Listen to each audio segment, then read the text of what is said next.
အားလုံးပဲမင်္ဂလာပါရှင်ဒီနေ့ကတော့တခြားအကြောင်းမဟုတ်ဘူးပေါ့နော်တခြားကြောင်းမဟုတ်ဘူး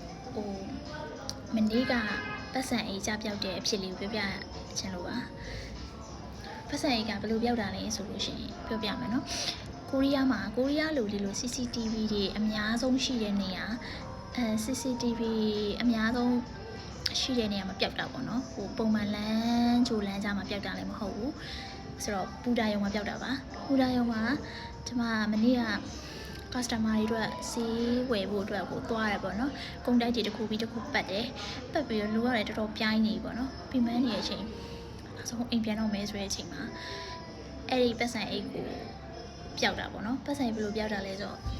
တော့ကျွန်မအမြဲတမ်းပတ်စံအိတ်ထဲမှာအိတ်ကသေးသေးလေးထည့်ထားတယ်ပေါ့နော်အိတ်ကသေးသေးလေးပြောက်တာအဲ့ဒီအိတ်ကထဲမှာကက်တီ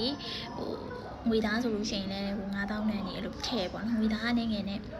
ကက်တီရင်စီးကက်တီဘန်ကက်တီအကုန် ID ကတ်ဖတ်ထည့်ထားပါပေါ့နော်ဆိုတော့ဖြစ်ပုံကဘယ်လိုလဲဆိုတော့အဲ့ပူတာထဲမှာပေါ့နော်အဲ့ရထားစီးမှုဆိုပြီးတော့ငွေဖြည့်တယ်ငွေဖြည့်ပြီးတော့အဲ့ဒီ email 24ထဲမှာငွေဖြည့်တယ်ပေါ့နော်ငွေဖြည့်ပြီးတော့ထွက်လာပြီးတော့ရထားပူတာတွေကိုဆင်းသွားတယ်ပေါ့နော်ရထားစီးဖို့အတွက်ဆင်းသွားတဲ့အချိန်မှာအဲ့ဒီ escalator ပေါ်မှာပေါ့နော်တက်လီကပေါ်မှာဆင်းလိုက်တဲ့အချိန်သတိထားမိငါပတ်စံအိတ်ဘယ်နာလဲမသိဘူးအများတန်းကိုကဘလောက်ပဲလူကပြင်ပန်းကတ်ကိုအများတန်းဒီအိတ်ကတ်ထဲကိုထည့်ထားပါတော့ကတ်ကိုအများတန်းအဲ့ဒီပတ်စံအိတ်တွေအများတန်းပြန်ထည့်နေကြပါတော့အဲ့တော့လက်ကကင်ထားတဲ့ကတ်ကိုပတ်စံအိတ်တွေပြန်ထည့်မယ်ဆိုရင်စိတ်ကပတ်စံအိတ်ကိုလိုက်ရှာ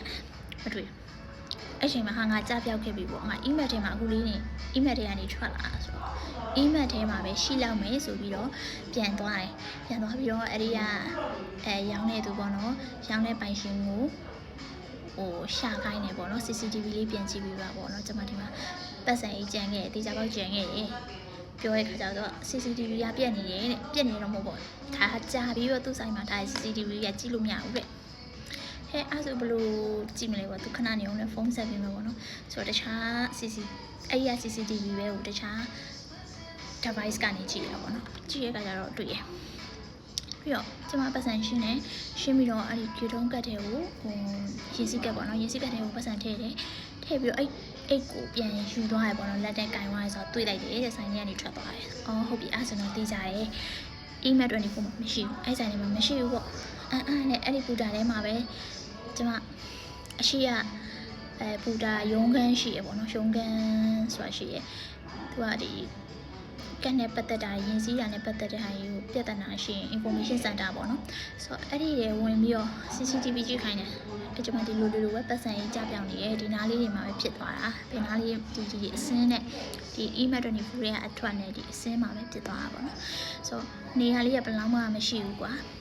elevator ကနေဆင်းသွားတယ်အဲ့ဒီမေချန်အဲ့ဒီ24 email 24အယောင်ဆိုင်ကနေကတ်ဖြတ်တဲ့နားကိုခြေလမ်း10လမ်းလောက်မရှိဘူးပေါ့နော်အဲ့ဒီကာလာထဲမှာပျောက်သွားတာအဲ့ဒီအတွင်းမှာပျောက်သွားတယ်ကျွန်မ elevator ထဲကိုဆင်းပြီးတော့မှတီးလိုက်တာတီးသွားပါဆိုတော့အဲ့ဒီရုံးခန်းထဲကိုမီးပြီးတော့ CCTV ကြည့်တယ် CCTV ကြည့်တော့လည်းမရှိဘူးပေါ့နော်ကျွန်မဒီလိုမျိုးထွက်ဒီရထားလေးကိုစီးကန်နေရထားအကူဝင်သွားတယ်sorry ပူတာအကူဝင်သွားတယ်ဆိုတာဒီပဲပြရတယ်ပေါ့နော် CCTV မှာအဲ့တော့ဟုတ်ပြီအဲ့လူကလည်းအဲ့ချိန်မှာပူထူနေပေါ့နော်လုံးဝပူထူပြီးတော့ခေါင်းလေးလည်းကိုက်နေပြီဆိုတော့မရရင်လည်းငါပြန်တော့မယ်ပေါ့ကျွန်တော်လည်းဆိတ်လျှော့လိုက်မယ်ပေါ့သူတို့ကတော့တွေ့ရင်ပြန်ပြီးဖုန်းဆက်ပေးမယ်ပေါ့အဲ့လိုပဲပြောတယ်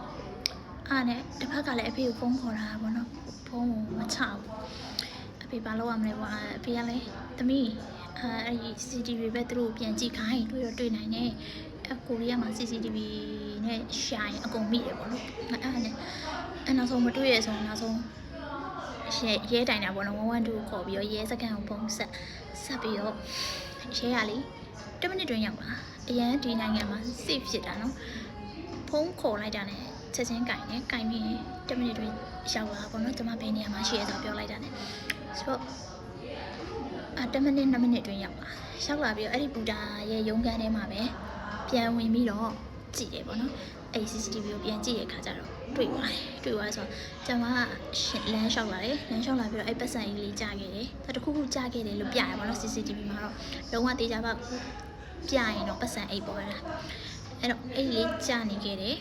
ကြာနေခဲ့ပြီးတော့ဒီမှာဆင်းသွားတယ်ဘူတာတွေကိုဆိုတော့အဲ့မှာဖြတ်သွားဖြတ်လာလူတွေထဲမှာအဲ့အိတ်ကိုပဲကြည့်လိုက်တဲ့အခါကျတော့အဖိုးကြီးတယောက်ဖိုးကြီးလားဖွားရတော့မသိဘူးပေါ့နော်အသက်50အရွယ်60 80ဝန်းကျင်ပေါ့နော်အဲ့ဒီအရွယ်ခါကုန်းကုန်းလူကြီးတယောက်ပေါ့နော်ယောက်ျားဖြစ်လဲဖြစ်မယ်မိန်းမဖြစ်လဲဖြစ်မယ်ပေါ့နော်အဲ့မှာ mask ကလည်းတက်ထားသေးတယ်သူကအိုးထုတ်ကလည်းစောင်းထားသေးတယ်ဆိုတော့ဘယ်သူမှမသိဘူးပေါ့နော်သူတို့ကတော့အဖိုးကြီးလို့ပြောတယ်ဆိုတော့အဲ့ဖိုးကြီးကောက်သွားဖြစ်ချင်တော့နော်ကောက်သွားရဲဆိုတော့သူလည်းလိုချင်လို့ကောက်သွားပေါ့နော်ဒီပုံမှန်ဆိုရင်ကိုရီးယားမှာကောက်ရတဲ့ပစ္စည်းကိုပိုင်ရှင်မသိပဲနဲ့ယူသွားရင်ဒါခိုးမှုမြောက်တယ်ပေါ့နော်ပုံမှန်ဆိုတော့ဒီဥပဒေကိုသူမသိတာလားပေါ့နော်မသိဘူးဆိုတော့လေအရန်ကြီးသွားတဲ့အခါကျတော့ generation กว่าသွားတော့သူတို့မသိတာများလားဆိုတော့လူငယ်ဆိုရင်တော့ဘယ်သူပဲဖြစ်ဖြစ်ပြန်ပေးမှာကွာဒီလားနီးစက်ရပူတာရုံးခန်းကိုအန်ရဲစခန်းကိုသွားအန်မယ်အဲ့လိုပဲလုပ်ပုံများပေါ့နော်အဲ့ဒီအဖိုးရယူသွားတယ်ကွာယူသွားပြီးတော့သူကလည်းတခြားသူစီးမဲ့ဘက်ကိုစီးသွားတယ်ဆိုတာတွေ့တယ်သူစီးသွားတဲ့ရထားနှစ်ဘက်ကိုလည်းဘူတာဟာရုံးကန်လူတွေကရထားနံပါတ်ပါအကုန်ရဲတွေကိုပြောတာအဲ့တော့ရဲတွေကလည်းရထားနံပါတ်တွေမှတ်တယ်CCTV တွေထပ်ကြည့်တယ်ထပ်ကြည့်ပြီးတော့သူတို့တိုင်လားပေါ့နော်အဲ့တိုင်မယ်လို့ရှင်းကိုလုပ်တယ်ပေါ့နော်ဟုတ်တိုင်မယ်ဆိုလို့ရှိရင်လည်းသူတို့ထပ်ပြီးစစ်ပေးမယ်ပေါ့အဲ့လည်းစစ်ပေးရစစ်ပေးဆိုတော့သူတို့လုံတုံးလုံစင်တွေကိုလည်းလောက်အောင်ပဲပေါ့နော်တကယ်ဆိုကဖြစ်စေချင်တာချက်ချင်းလိုက်အဲ့ဒီရထားစီးသွားတဲ့ဟာကိုနံပါတ်ကိုသိနေပြီပဲကွာအဲ့ဒီအဖိုးကြီးထွက်သွားတဲ့ဘူတာကိုသိရမယ်အဲ့လိုမျိုးမသိဘူးပေါ့နော်ထားပါတော့ဒါသူတို့ရဲ့ case သူတို့လုံတုံးလုံဖြစ်သွားပြီဆိုတော့အဲ့နဲ့အေးရှာပေးပါပေါ့နော်ကိုကလည်းအခုညီတောင်းပါရဲ့ပေါ့အဲ့နဲ့မင်းကဘယ်ရလဲဘယ်ရလဲဘယ်နိုင်ငံမှာပေါ့နော်ဘာလုပ်လဲမေးတယ်ပေါ့နော်အဲ့ဒီကြောင်းပြီးပြီကျွန်မဒီခင်မြောင်းတဲ့အကူမှာပွဲရပြီးသားပါဆိုပြောတော့ဟုတ်လားပေါ့အဲ့နဲ့သူကကိုယ့်ရဲ့ data ကြီးပေါ့နော်အကုန်ယူသွားပြီးတော့လိပ်စာကြီးပါတောင်းသွားတယ်ဖုန်းနံပါတ်တွေတောင်းသွားပြီးတော့သူတို့အကြောင်းပြန်ပြီးမယ်ပေါ့နော်ဒီဟာကိုတွေ့တဲ့အခါကျရင်အေးကိုကအဲ့ဒါနဲ့ပဲအိမ်ပြန်လာရတာပေါ့အိမ်ပြန်လာပြီးစိတ်တော့နည်းနည်းတစ်ဝက်လောက်တော့အေးဝါးပြီပေါ့နော်လုံးဝဒီတိုင်းပြန်သွားလို့ရှိရင်တော့ဒါကိုတိမှမဟုတ်ဘူးနော်ဆိုတော့ဘာဖြစ်ရဲတွေနဲ့လည်းရှာနေရတဲ့အတွက်ကြောင့်နည်းနည်းတော့စိတ်ကပုတ်ပါတယ်ပုတ်သွားပြီးတော့အခုဘလို့ဖြစ်လဲဆိုတော့အဲ့တဲမှာကက်တီရောဘန်ကက်ဆိုရင်ဘန်တစ်ခုရဲ့ကက်ပေါ့နော်ဟန်နာကက်ကောအဲ့ဒီ IM banking တွေရောအကုန်ပါသွားတယ်ပြီးတော့ ID ကက်အရေးကြီးဆုံးက ID ကက်ပေါ့နော်ကိုရီးယားမှာဘယ်နိုင်ငံမှာပဲဖြစ်ဖြစ်ကျမတို့ကနိုင်ငံခြားသားကက်တွေနဲ့နေရဆိုတော့လေဒီမှတ်ပုံတင်ကက်နိုင်ငံခြားသားမှတ်ပုံတင်ကက်ကတော်တော်ရေးကြီးပါတယ်ဒီမှာဆိုဝယ်ကူကင်းတင်လို့ကျန်အရေးကြီးပဲပေါ့နော်အဲ့ဒီဟာပျောက်သွားတယ်ကွာအဲ့ဒါပါသွားတာပေါ့ဆိုအဲ့ဒါကပြန်လုပ်ဖို့ကလည်းမလွယ်သေးဘူးမလွယ်သေးဘူးဆိုတာသူက6လတစ်ကြိမ်ပဲတိုးပြီးရဲ့ဗီဇာပေါ့နော်ဆိုတော့အဲ့ဒီကရဖို့ကလည်းမလွယ်သေးဘူးပေါ့နော်ပျောက်သွားဆိုလှုပ်ထားတာတော့1လလောက်ပဲရှိသေးတယ်ဆိုတော့လုံနေတဲ့အချိန်2လကြာတယ်ကွာအဲ့ဒီကရဖို့2လကြာတယ်ဆိုအဲ့ဒီတခုပဲစိတ်ပူတယ်နောက်ပြီးတော့ပတ်စံက3သိန်းလောက်ပါသွားတယ်ပေါ့နော်အဲ့ဒါကတော့ကိုယ့်ရဲ့နမောနမပေါ့စားမှုကြောင့်ပေါ့နော်ဘန်ကက်တွေကတော့ပိတ်လို့ရပါတယ်ဘန်ကက်ကတော့ကိစ္စမရှိပေမဲ့လောလောဆယ်ဘန်ကက်အသစ်ပြန်လောက်တာ10ရက်လောက်ဆောင်ရမယ်အဲ့အတွက်လေကက်လိုပဲပေါ့နော်အဲ့တော့ဘယ်လိုပြန်သုံးစရာငွေသားအပြင်မရှိဘူးပေါ့နော်လက်ထဲမှာနည်းနည်းချန်ထားတဲ့ငွေသားအပြင်မရှိဘူးဖြစ်သွားတယ်ဆိုတော့ဒါပါပဲဒီပတ်စံကြီးပြောက်တဲ့ကြရက်ပေါ့နော်အဲ့လိုပြောပြရတာပါအဲ့တော့တော်တော်များများလည်းကျွန်မတငယ်ချင်းတွေကခုံစိတ်ပူပြီးတော့မီးနေကြလို့လေတအားကြီးလည်းစိတ်မပူပါနဲ့ပေါ့နော်ရဲကိုလည်းတိုင်ထားတဲ့အတွက်ကြောင့်